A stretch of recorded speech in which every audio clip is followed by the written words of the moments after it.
Hi, everybody. Today we're talking about events that happen in everyday life that may make us feel a little bad or give us a little bit of heartache that we really don't relate to the idea of grief and loss. So in this video, we're going to talk about how to deal with grief and loss from everyday events and from more significant events if you are a caregiver or if you are the care receiver, because many times we don't consider both sides of the story. I'm Pamela D. Wilson. I'm a caregiving expert, advocate, and speaker. Please click below to like this video. Please follow my YouTube channel. There are over 800 videos here. And please do comment, as this helps other people find these videos and find this channel. Your participation really does make a difference.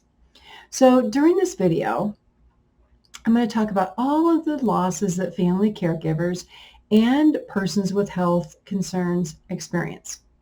In the case of what we call caregiving grief, the grief actually is experienced by the caregiver and the care receiver. And the problem is that these experiences of like heartache or suffering or whatever you want to call them, right?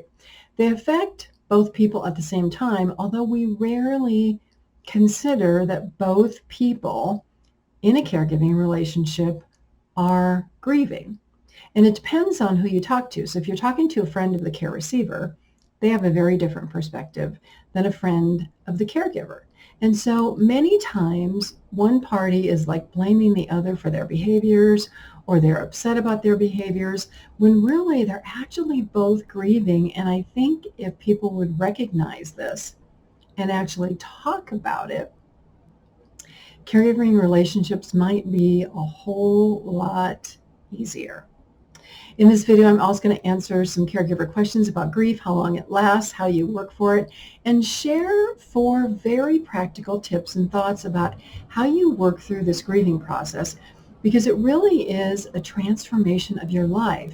After you experience a grief event, depending on how significant it is, you're really a changed person. You have different life experiences that contribute to who you are and how you deal with other people. So what is grief? Well, it's an emotion, right? We feel emotions every day. But beyond being a feeling and emotion, it's really this heartache that we feel, right? That makes us feel sad or regretful, or sometimes maybe we even feel angry. These are all feelings of grief, and they relate to something that we miss in our life, right? Or something or somebody that we miss. So for example, grief at a very simple, basic level early in life, right, could be leaving your friends behind to move away to go to college. Even though college is like super exciting and it's a new adventure and it's going to totally change your life, right? It can be a feeling of like, oh, I don't want to move away from home, or I don't want to leave my friends or my dog, or, whatever, right? So there's this transition. Grief also may not be getting that job that you dreamed of, that you really wanted so, so badly. It might be the loss of a pet or people in your life, your mother, your father, a friend, somebody. It can also, unfortunately, be losing a really good friend due to some silly argument that for some reason you just can't fix. You just can't mend. And so for caregivers, there are a lot of grief moments, because a lot of time that you spend, right, you're trading time from one thing to another, one part of your life to another part of your life. A lot of your time is committed to caregiving. And so you have this loss of spending time with friends, right, or doing activities that you love. Maybe a lot of grief about siblings who refuse to help, or who for whatever reason just cannot seem to get along. Then there's difficulties and challenges at work, in marriage, with your children, in a family. Some caregivers give up their job. They may retire early to care for a spouse, or maybe you really want to apply for this promotion, but you know that you don't have the time and energy, so you don't.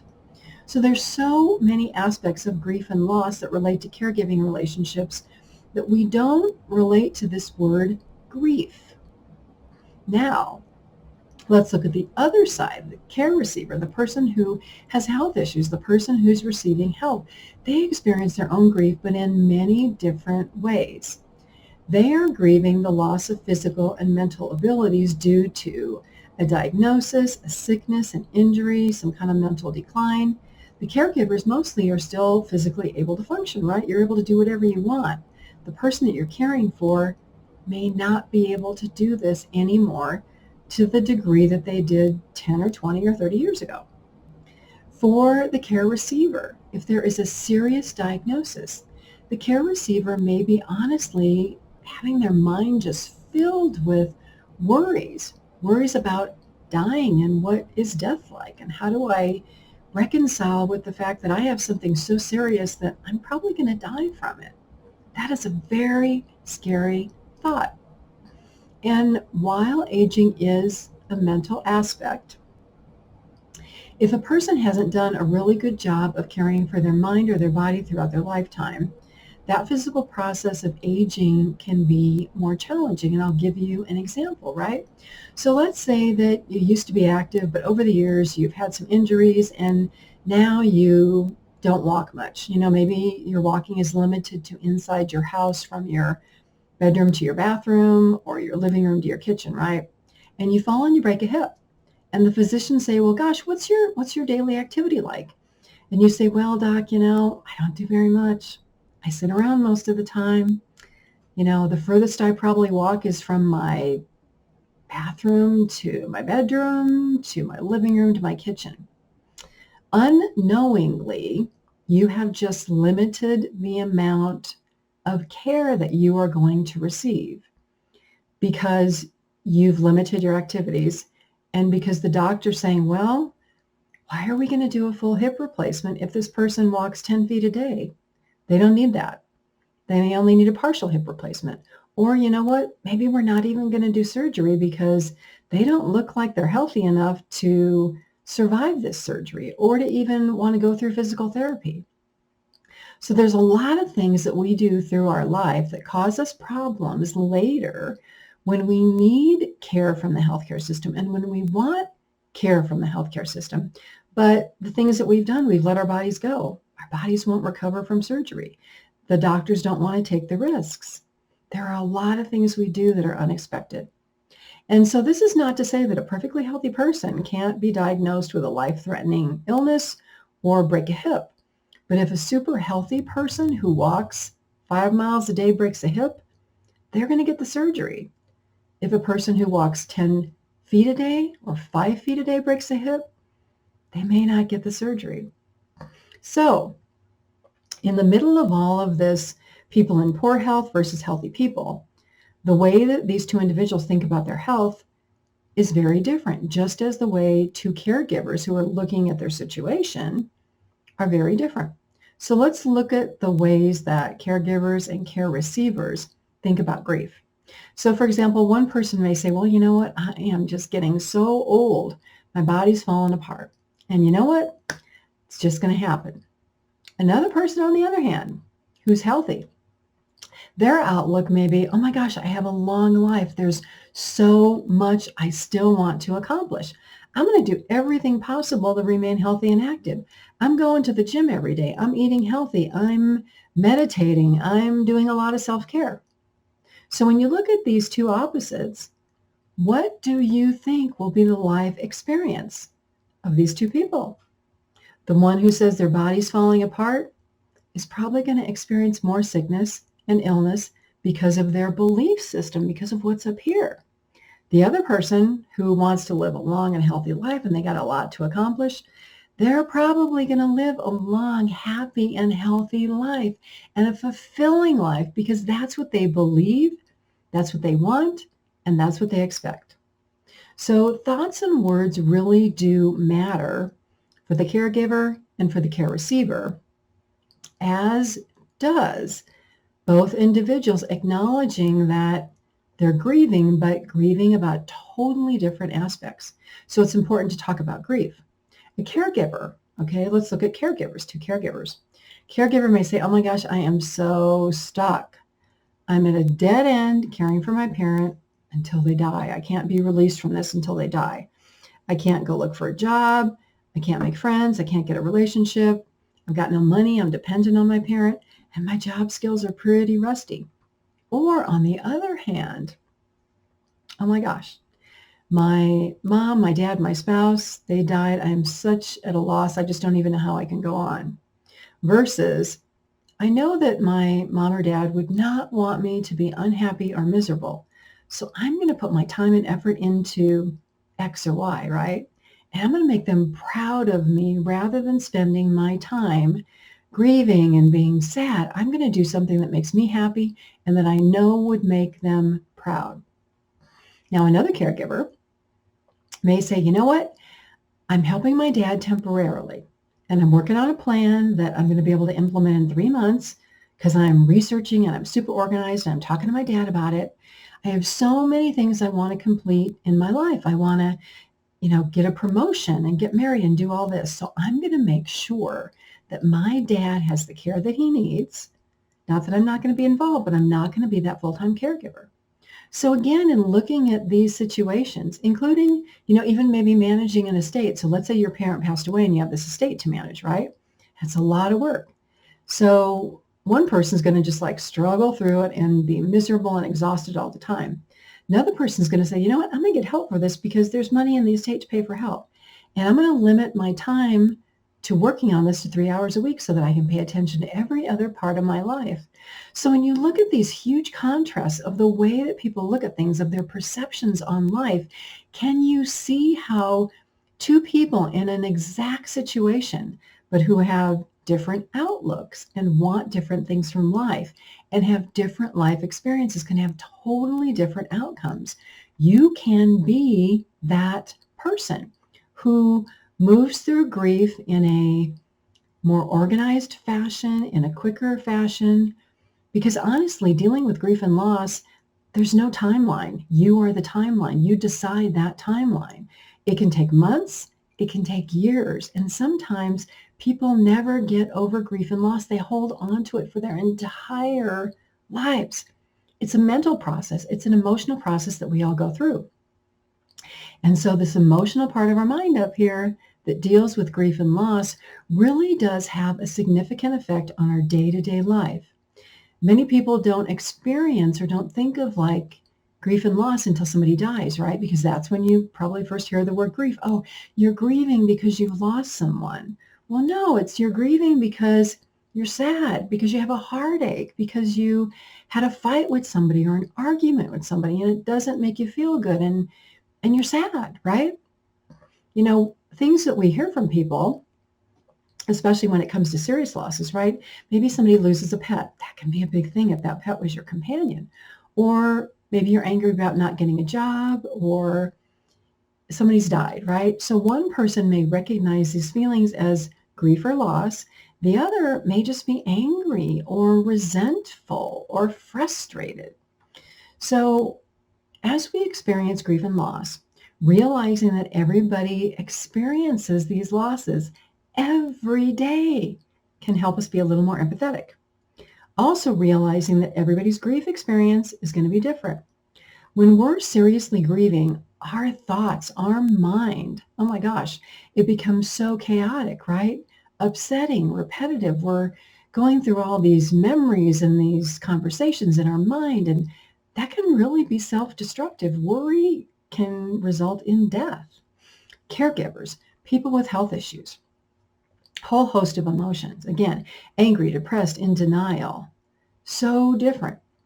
And death is probably, in addition to things like divorce and, maybe losing a job and being diagnosed with a life-ending illness, right? Significant loss for us. And so let's look at death for a minute, right? So one person can just look at death and say, oh my gosh, I don't know how I'm going to go on, right? Another person may say, oh gosh, thank God. My mom was suffering so badly. I'm relieved that she's passed on, right? So she's not in pain anymore, but I'm really sad that she died. So again, it's all about perspective. It's all about this different of opinion. That doesn't mean that one person doesn't equally miss their loved one, right? It's just that they have a different perspective based on their life experience, their outlook on life, the way they've coped, the way they've problem solved throughout their life. And then let's look at the opposite, right? So parents never expect to lose children. My parents, while alive, lost 2 children, my sister and my brother. And I know parents who mourn the loss of their children for years. You probably see these. You might see them in posts on Facebook or on social media where individuals post photos of people that they lost on the anniversary of their death. And they talk about how they're still mourning and they're still miserable and it's just so hard to get along. And then on the other hand, there are people who lose loved ones and they choose to celebrate that life and remember these people by pursuing their dreams and living a successful life.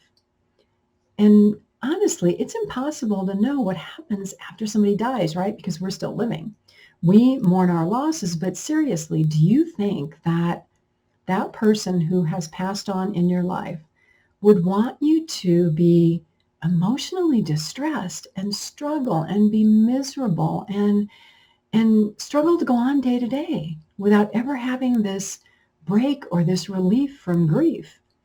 I personally do not believe that to be true in most relationships. Now, there may be some relationships where people are angry at you and you think, oh, they're so angry, they want me to be miserable, right? But I don't think that's the case most cases, right?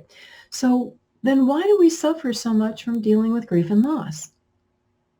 We grieve over memories because we're not going to experience them again, because that person's never going to walk through the front door. We're never going to be able to go to a movie or have dinner with them again. That's why we grieve. That person who died may have been our soulmate or a constant companion. There are so many reasons that people grieve. And grief can come back later. You can watch a movie about somebody dying and think about somebody that died in your life. It's not that grief just magically disappears someday. It's that we become better able to deal with it. Now, there's so many reasons that people choose to stay in grief beyond a normal process. A caregiver commented the other day in a support group that I have about the experience of grieving and questioned why the experience is just not getting easier.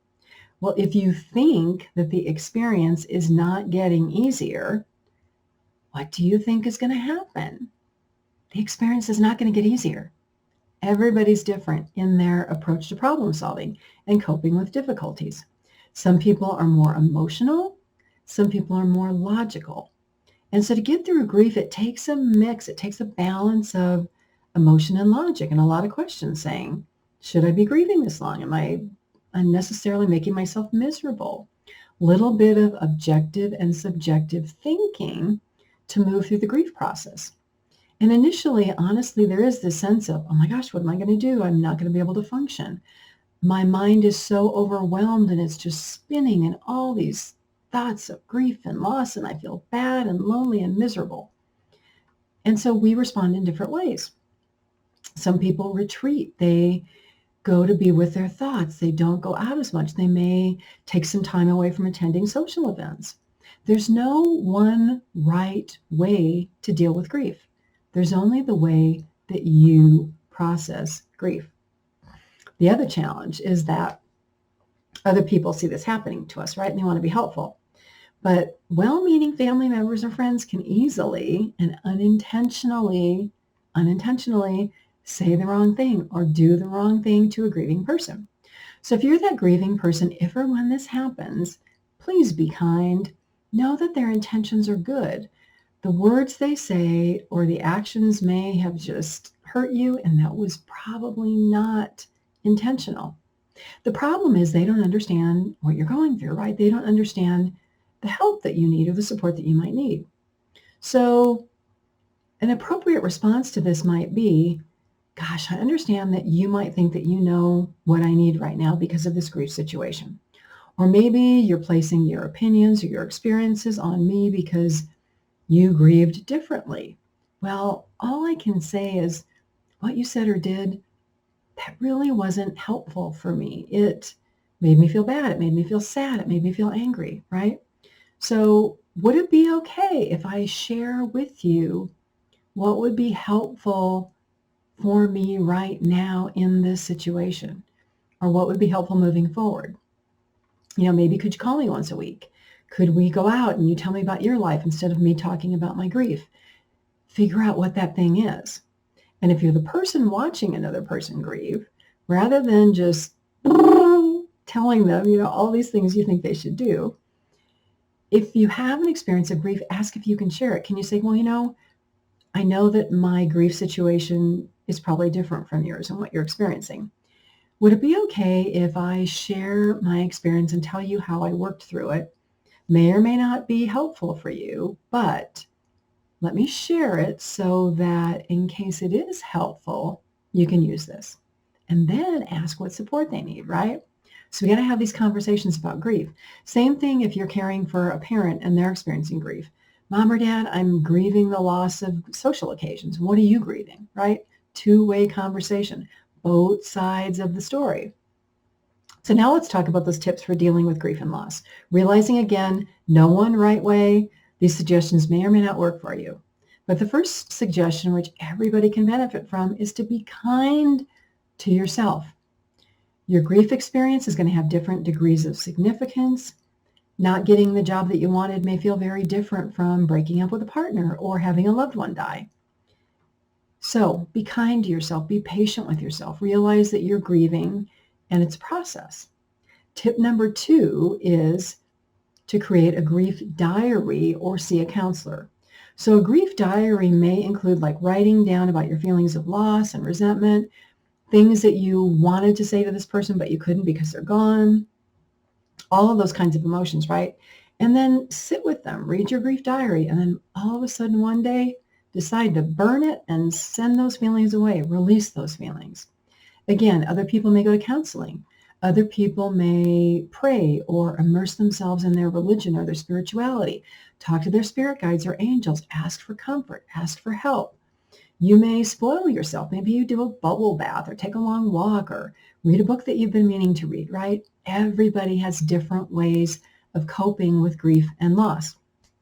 Tip number 3, and this is a really important one, it's to realize that your life is out of control. And that's going to be this way for some time, and that you are a changed person because of this situation, right? And so in this case, the goal is to find peace and comfort during these times of uncertainty and to try to not allow your mind to go to these negative extremes, which, trust me, it will happen. It happens to everybody. So you have to focus on, I need to consider that there are some positives here, even though, trust me, it may be so bleak, you may not be able to see anything, right? So you have to actually schedule time and make time to get away from this grief focus and your mind spinning and spinning and spinning about all these thoughts, right? You might do this during a walk, or maybe you put some headphones on and listen to music or spend time with a friend, talking about the friend, not yourself, not reliving your grief. So to move past grief, the only way to do this is to bring happiness and positivity back into your life. But to do this, you actually have to experience those feelings. You must feel happy. You must feel positive. So here's a tip. If your mind continually goes to that dark, negative, unhappy place, take out a piece of paper, find a note card. Write down positive statements, things that you are grateful for, things that you want to do. And keep these notes in your pocket. Take them with you in your purse, put them in your wallet, whatever. So immediately when your mind goes to that dark place, you recognize it, you stop, you take out that piece of paper, and you read that note card to yourself 5 or 10 times until you start to feel a little lighter. If you do this consistently, and if you believe what you're saying, you have to believe it, you will notice your mood beginning to lift. Different timing. May take 2 days for one person. It may take a month for another person. But consistently do this and your thoughts will change.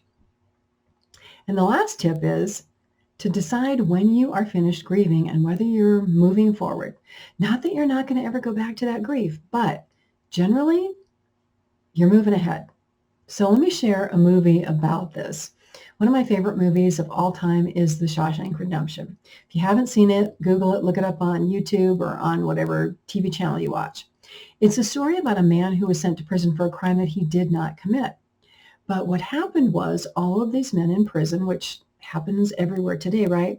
They're restricted by being in prison. They're restricted by the prison guards. They're restricted in the activities that they can do, right?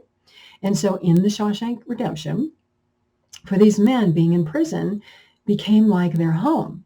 And so when they were released from prison, they didn't know what to do. All they wanted to do was to find a way to get arrested so that they could go back to that prison, which was a prison, but it was still a place of comfort where they knew exactly how they felt, versus being out of prison and having all these possibilities and not even knowing how to deal with them. So being released from prison for them after a particular time was scary, even though it was a very positive event. So being a caregiver, or being this person who needs care and ongoing treatment from the healthcare system, right, can feel like being in a prison. Your emotions, your environment is limited, and that has a significant effect on your mind, on what goes on up here. That experience of grief may be like having this invisible prison guard, right, who actually becomes your mind and your thoughts, right, who won't let you stop thinking about the loss, who won't let you stop thinking about grief, who reminds you that you have all these limitations and you can't do all these things. Well, your mind makes that up because you let it, okay? So as a caregiver, or the person who needs care, in this sense, you feel like your life is controlled by other people and other events. You don't feel like you even have a choice in what happens, or that you have the freedom to do whatever you want, because in some very limited situations, you may have some constraints, but you still have choice and you still have freedom. Your mind just tells you that you don't. You believe that you don't. So what happens is you do what you do day after day. You get in this routine that you don't like. You think all these negative thoughts. These types of restrictions significantly affect your physical body and your mind. You get in a rut where it's so difficult to see that there's any way out. We have all been there at one time or another in our lives. Think back to that. Think how you worked your way out. So if you're curious about the effect of constraints, right, look for this movie, The Shawshank Redemption, or better yet, do an internet search for this quote from The Shawshank Redemption at the end. And I call it, you're either going to get busy living or get busy dying. Now, that is not my quote. That is from the screenplay, right? This story of The Shawshank Redemption might make sense to you with your feelings. It might give you hope and inspiration that dealing with grief and loss is possible if you move forward, because the person in this movie always had hope, always was positive, kept going, never gave up. You do not have to live a life that is restricted by your emotions, your feelings, your mind, or your life circumstances. You can live a life, even with the experience of grief and loss, that's happy and blessed if you make that choice and train your mind. And believe it or not, there are positives to dealing with grief and loss that really do result in personal transformation and you becoming a different and a better person. You're never going to be the person that you were before that grief event, before 5 grief events, after 20 grief events, right? But you have to be willing to move past that grief and loss to become that person, that stronger person, if you're willing to experience and believe that you can grow personally. If you do this, there are so many wonderful things out there in life, so many positives that can happen every single day. So take another look. Look at what makes you happy. Look at the things you want to do. Seek to gain a new perspective on life, that it can be better, that it can be happy. And through all of this, you may become more empathetic to other people who are suffering. You may view some life events that you once saw as so serious that you had to deal with them. Today, that's not a big deal. That is unimportant in the bigger scope of life. Things that used to upset you may not upset you anymore. You may not stress as much. So as you go through this, be proud of how you survive these challenges and look at the skills that you learned that made you and make you stronger and more empathetic and more knowledgeable and more understanding every day. And just understand that every person in a caregiving relationship, you, the person you care for, your siblings, your cousins, whoever, they're all experiencing grief but in different ways. And if they're struggling, if they're angry, if they're resentful, if they don't want to help, they're probably not working through grief as well as they could. Some people, as I mentioned, never find their way out of grief. Others move ahead slowly, some more quickly. The choice is yours. So whatever grief situation you find yourself in, ask yourself what you want. Do you want to be happy, or do you want to be miserable for the rest of your life? Do you want to get busy living or get busy dying? That really is the theme of that movie, The Shawshank Redemption. And know that your mind plays a significant part in moving through this grieving process. Again, write those notes down, write those affirmations, put them on note cards, keep them with you as long as you have to, until your mind can recite those statements without even having to look at that piece of paper.